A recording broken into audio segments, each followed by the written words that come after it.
ওং নমো ভগবতে বাসুদেবায়। হর হর মহাদেব। আজ 11/9 গতে শিব চতুর্দশী।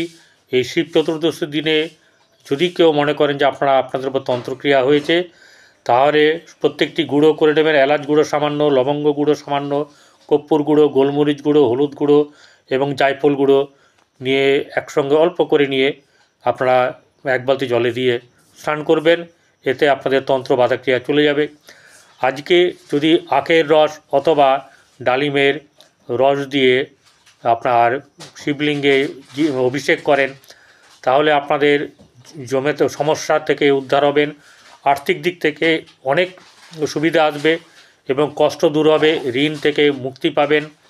এছাড়া আপনারা তারপরে জলাভিষেক করবেন, বেলপত্র থেকে আরম্ভ করে যা যা দেওয়ার 4 প্রহর পুজো করবেন। এতে আপনাদের ভালো হবে। নমস্কার, ভালো থাকবেন।